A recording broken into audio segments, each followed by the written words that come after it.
तो जैसा कि पिछले एपिसोड में हमने देखा था, अब जेन सेंगजियांग वगैरह और जिनबू वगैरह भी देखना चाहते थे कि इस एक्सटर्नल पावर की मदद से लिलू कितना पावरफुल हो सकता है अब आगे। तो फिलहाल बैटल शुरू हो चुका था फ्यूलिंग लीग वन वगैरह भी devil fire hall, heavenly emperor king और ब्लड लाइन ऑफ जाओ के खिलाफ बैटल अपना शुरू कर लेते हैं। अब जो ली किनफेंग था वो रोकने के लिए जाता है किनी, जाओ सेंगजियांग वगैरह को, और इस दौरान किनफेंग की बात भी होती है फेरिकिन से और ये कहता है भी मुझे लगा नहीं था कि आप हम ऐसा एज अ एनिमी मिलेंगे, बट फेरिकिन भी कहती है इसमें मैं कुछ नहीं कर सकती। तभी इस दौरान जाओ सेंगजियांग कहता है ली किनफेंग को कि तुम बहुत निराश कर दिया यार, मुझे नहीं लगा था कि एक बाहरी बंदा आकर के ड्रैगन हेड बन जाएगा। बट किनफेंग को इससे फर्क नहीं पड़ा, ये उल्टा कहता है लगता है तुम्हें भी लिलू ने अच्छे से पीटा है तब भी तुम इतने ज्यादा व्याकुल हो रहे हो। अब गुस्सा आता है शेनजियांग को भी और ये कहता है क्योंकि उसने मेरा एक हाथ काटा था ना, अब तो मैं तुम्हारे पैर हाथ सब काटूंगा और इसका बदला तुम चाहो तो लीलू से बाद में ले सकते हो या उसको दोषी मान सकते हो। तो फिलहाल देखो यार किनफेंग का बैटल शुरू हो जाता है जाओ शेनजियांग के साथ। शेनजियांग इस दौरान हंसता भी है क्योंकि जो अपना ली किनफेंग था ना उसके 3 पल्स तो बन चुके थे और चौथा थोड़ा सा इल्यूजनरी था और शेनजियांग जो था चौथा पूरी तरह से बना चुका था। बट किनफेंग फिर भी कहता इतना तुम्हारे लिए काफी है। अब ये सुनकर के शेनजियांग कहता है ठीक है मेरे को तो तुम रोक लोगे, फेरिकिन से कौन बैटल करे। अब किनफेंग इस दौरान शांत हो जाता है कि बात तो सही है क्योंकि फेरिकिन बहुत स्ट्रांग बंदी है। और तभी एक आवाज आती है एक लड़की की कि मैं हैंडल कर लूंगी। किनफेंग देखता तो सरप्राइज था क्योंकि ये लुकिंग एयर थी और इसके बारे में इन्हें भी थोड़ा बहुत आइडिया लग गया था और किन्नी भी थोड़ी सरप्राइज होती है और पूछती है मिस किंग क्या आप गोल्डन ड्रैगन माउंटेन से आई हैं। लुकिंग एयर बस हाँ में सर हिलाती और ये इस दौरान फेरिकिन कहती भी है कि आप काफी वंडरफुल लेडी है, बर्फ के समान आप दिखती हो, आपका रिलेशनशिप लीलू से कुछ अलग है। किंगर भी कहती है हम पुराने दोस्त हैं। किन्नी हंस के कहती है नहीं मुझे इतना सिंपल तो नहीं लग रहा। फिलहाल अब लुकिंग भी से ज्यादा कुछ नहीं बताती और इनका बैटल शुरू हो जाता और किन्नी को लगता है यार लीलू सच में खजब का प्लेयर है, एक से एक लड़कियां उसको सपोर्ट करने के लिए आ जाती। और जब ये लुकिंग अपनी ऑरा रिलीज करती है ना तो किन्नी हैरान थी क्योंकि क्या ही कोल्ड हो रहा थी, क्या ही प्योर हो रहा थी और ये फील करती कि शायद लुकिंग के अंदर एक पावर फ्रीज या बोल सकते हो सील्ड है जो कि अभी पूरी तरह से अनलॉक नहीं हुआ है। लेकिन बैटल तो करना ही था तो बैटल शुरू हो जाता है। इधर लीलू बढ़ता है टियान मायो की तरफ और टियान मायो क्या करता है कि इसे दूरी बनाने के लिए ना अपने फायर को एक्टिवेट कर रहा था, फायर पावर को, और लीलू से दूरी से बैटल करना चाहता क्योंकि इसे पहले से थोड़ा बहुत पता था ना, मू याओ ने कुछ चीजें बताई थी लीलू के बारे में। लेकिन लीलू भी समझ जाता है कि ये क्या करना चाहता है क्योंकि अगर लीलू अपना फुल पावर इस पर अभी यूज कर लेगा समझ लो तो लीलू फिर वो पावर दोबारा यूज नहीं कर पाएगा। तो लीलू का सीधा था कि इसको एक अटैक में निपटाना है और लीलू इसे काउंटर इजिली भी करता है क्योंकि सामने वाले का फायर था तो लीलू के पास वाटर रेजोनेंस था और लीलू जानता था एक अटैक इसको निपटाना पड़ेगा। तो फिलहाल ये अपने वाटर ड्रैगन फैंग स्वॉर्ड को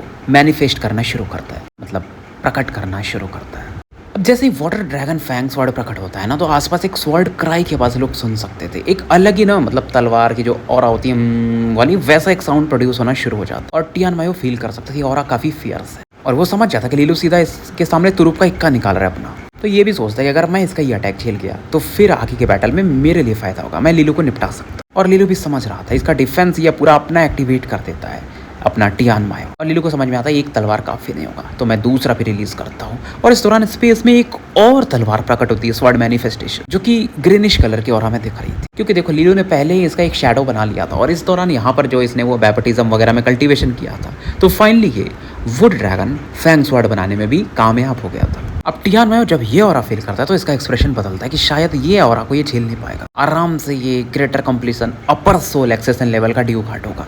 ये अपना कैलकुलेट करता है कि ये बंदा इतनी कम एज में इतना कैसे अचीव कर सकता है। लीलू को फर्क नहीं पड़ता है कि टियान मायो का दिमाग में क्या चल रहा है और दोनों तलवारें लाइट के रूप में मानो बदल करके ब्लू और ग्रीन कलर मिक्स होके काफी तेजी से आगे बढ़ती और जहां से भी गुजरती थी ना आसपास के स्पेस में ना चीरे आने लगते, दरारें पड़ने लगती। टियान मायो अपनी जो डेविल गॉड बॉडी थी उसकी 4 आर्म फ्लेम डेविल बॉडी उसे पूरी तरह से फुल पावर पे एक्टिवेट कर देता है जो कि इसका ड्यू कार्ड था सोल एक्सेशन लेवल का, वो भी लोअर सोल एक्सेशन लेवल का। तो पहले जो तलवार टकराती है ना इसका डिफेंस है वो थी वाटर ड्रैगन फैंग स्वॉर्ड जो कि इसका डिफेंसेस को तोड़ने लगती है और उसकी फ्लेम डेविल बॉडी में क्रैक्स आने लगते और सामने वाले बंदे के टियान मायो को ड्यू कार्ड अब धीरे धीरे गायब होने लगता है और तलवार की ऑरा जो थी ना दोनों स्वॉर्ड एनर्जी बिल्कुल कमजोर नहीं होती और काफी तेजी से आगे बढ़ती है और टियान मायो को घेर लेती है। टियान मायो चीखने लगता है लीलू रुक जाओ, मैं बैटल से पीछे हट जाऊंगा। लेकिन लीलू को फर्क नहीं पड़ता कि भाई ऐसे अब तो छोड़ नहीं सकते और लीलू कुछ और हैंड सील्स बना तो तलवारें ना अलग बैटल क्राई के साउंड से गूंजने लगती और इसको आर पार निकल जाती है। टियान मायो एकदम ऐसा जमीन पे ना बड़ाक से गिरता है और धीरे धीरे ना उसकी आंखें बंद होने लगती है और सभी का ध्यान उस तरफ अब जाता है जो भी लोग बैटल कर रहे थे। देखो यार टियान मायो जो था वो लेसर हेवनली रेजोनेंस टायर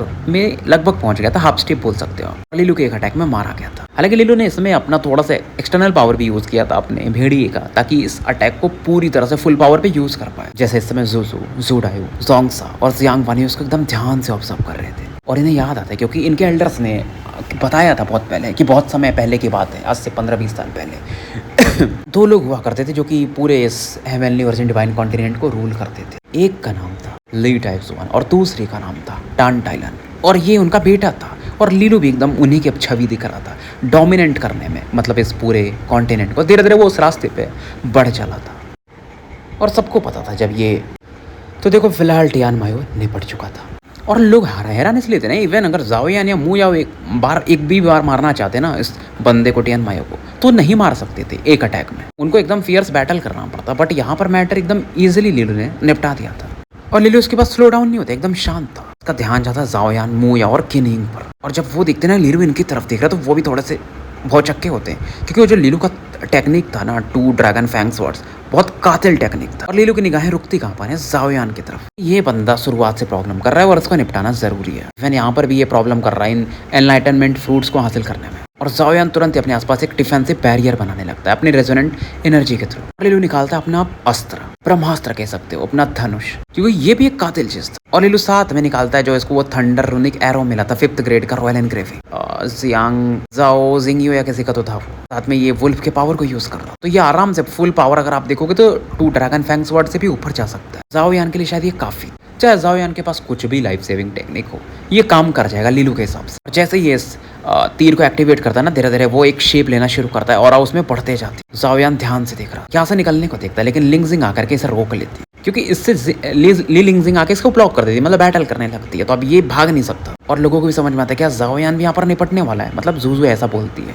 हल्का सा हंस भी रही थी और जोंगसा भी कहता है ये बात। मुझे नहीं लगता अगर लीलू जैसा बंदा नहीं होता ना ये हेवनली एम्परर ली के खानदान में, तो ये लोग आराम से हेवनली एम्परर जाओ के द्वारा सप्रेस हो जाते हैं। और जोंगसा कहता है यार ये लीलू मॉन्स्टर है पूरा, कुछ भी हो, कोई भी एक्सटर्नल सपोर्ट लिया लेकिन टियान मायो को निपटा दिया। खास करके उसका ट्रू ड्रैगन फैंग्स वर्ड्स, वो मुझे बहुत खतरनाक लगे। आराम से जब लीलू उसके फुल पावर पे पहुंचेगा तो आई गेस वो डेस्टिनी ग्रेड का ड्यू कार्ड होगा, जो कि हमारे 3 ड्रैगन हेवनली पैनर कैनर से कमजोर नहीं कहा जा सकता। और जियांग वानियो ये सब सुन रही थी और ये लोग वानियो भी बोलते कि यार हाँ, लेकिन लीलू मतलब एज के हिसाब से 2nd ईयर में होना चाहिए और ये आराम से 3rd ईयर के बंदों को सप्रेस कर दे। इसे अगर कोई बंदा उसको टक्कर दे सकता है तो हेवनली स्टार सीडलिंग्स, जो कि हेवनली स्टार हॉल में बंदे होते हैं, वही लोग बस दे सकते हैं।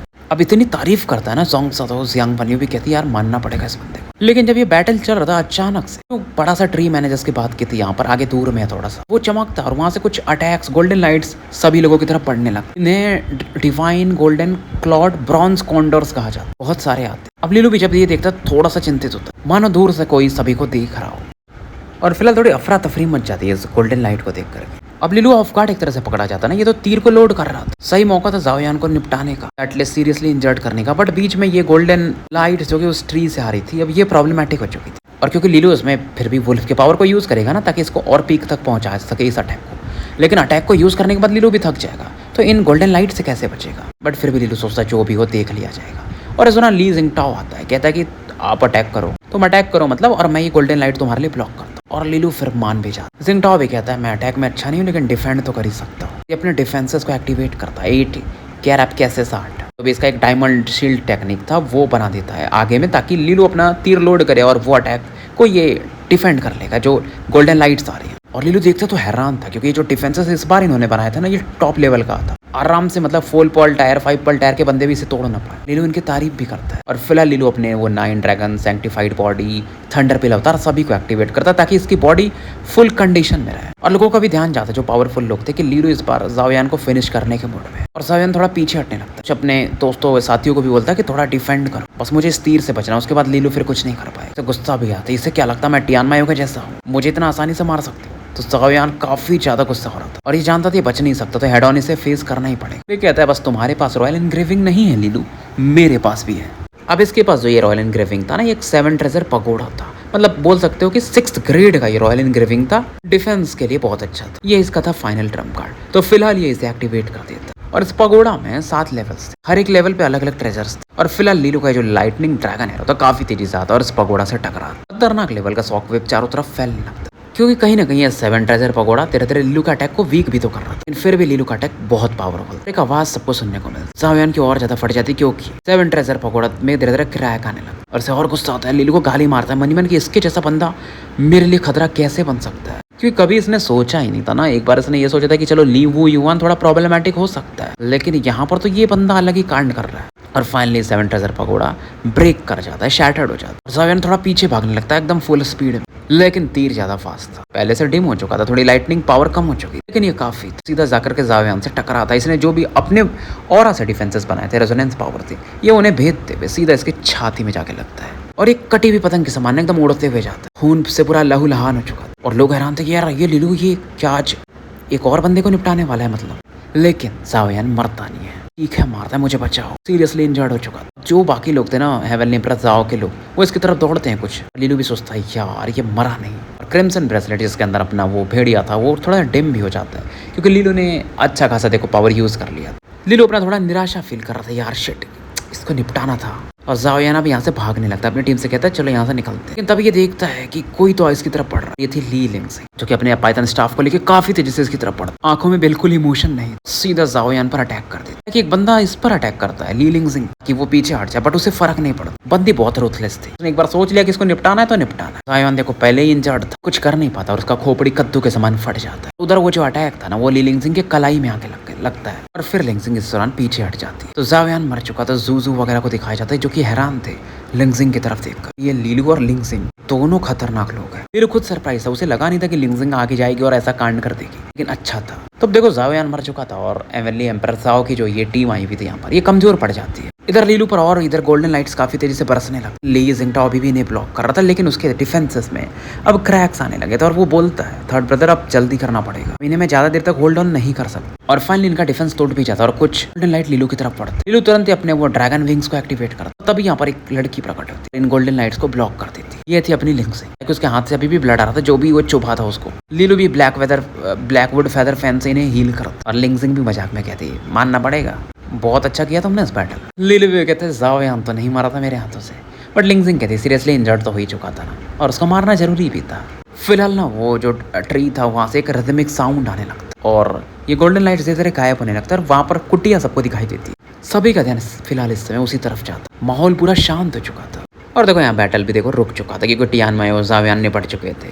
तो अब जो हेवनली एम्प्रेस ज़ाओ वाले थे वो तो शांत हो ही जाते। ज़ाओ जिंगयू का चेहरा देखने लायक था, हैरान था कि यार कैसे मर सकते हैं ज़ावियन। लेसर हेवनली रेजोनेंस टायर पर थे वो। लिलू ने मारा नहीं, लेकिन लिलू ने उनको लगभग अधमारा तो कर ही दिया था। शिनजियांग, जिंगयू सबका चेहरा इस समय देखने लायक। हालांकि ये बात करते हैं कि वो एक्सटर्नल एड की मदद से, लेकिन फिर भी वो शिनजियांग तो समझता था ना कि यार मारा तो उसी ने है। और अगर हेवन एम्परर ली वाले इन पर चढ़ते हैं तो फिर ये लोग बच भी नहीं पाएंगे, लेकिन वो लोग फिलहाल इन पर चढ़ते भी नहीं है। इनका इरादा वही था कि अगर कुछ ऐसा होता है तो हेवनली एम्परर किंग वालों के साथ मिलकर हम कुछ कर सकते हैं। किनिंग और किनी भी अपने अटैक्स रोक चुके थे और लिलू की तरफ देख रहे थे और ली लिंगजिंग की तरफ, कि दोनों बहुत खतरनाक है। इधर किनी बाकी लोगों को समझाने की कोशिश करती है कि देखो यार लिलू ने पूरे अपने ट्रम्प कार्ड रिलीज कर दिए, तो अब कोई ना मतलब ऐसा ऑफ गार्ड नहीं पकड़ा जाएगा कि अचानक से लिलू एक बड़ा पावर रिलीज कर दिया और कोई निपट गया, वैसा तो नहीं होने वाला। और इस दौरान मतलब किनिंग और किनी की भी बात होती है, खास करके किनी की मम्मी के बारे में कि मतलब देखो यार वो तो मानेंगी नहीं, कुछ तो करना पड़ेगा। लीड एक्स1 और टन टाइलन से उनकी दुश्मनी अलग है। और किनिंग ये भी कहता है कि देखो अभी तो लिलू के पास अपर हैंड है, तो हमारे हिसाब से हमें बैटल नहीं करना चाहिए, तो वो भी मान जाती है। और इस समय dragon blood, dragon hall, dragon bone lineage इन लोगों को देखने लायक था। खास करके ना ली किनफेंग तो समझ ही चुका था कि लिलू बहुत तगड़ा है, लेकिन होंगली का चेहरा सबसे सही देखने लायक था और वो युवान का। पहले उसको लगता था देखो यार वो युवान को कि ली लिंगजिंग है तो लिलू से शांत रहना पड़ेगा, लेकिन अब ये समझ चुका था और वो बोलता खुद भी है कि मानना पड़ेगा लिलू। आज तो मतलब हेवनली एम्परर ली वालों को एकदम प्राइड फील हो रहा तुम्हारे वजह से। फिर भी थोड़ा एक्टिंग करता है हम्बल बनने का एकदम कि भाई अरे वो एक्सटर्नल पावर था। और उसके बाद वो लुकिंगियर की तरफ देखता है और कहता है मानना पड़ेगा तुम बहुत इंप्रेसिव हो, तुमने किनी को ब्लॉक कर दिया बिना किसी प्रॉब्लम के, क्योंकि लिलू ने देखा था लुकिंगियर ने एकदम ईजिली रोक दिया था किनी को। किंगियर भी हंस के कहती है अब तुम ही तो स्ट्रांग नहीं हुए हो, थोड़ी मैं भी हुई हूँ। लिलू भी कहता हाँ भाई पता है तुम गोल्डन ड्रैगन बैंक वाले।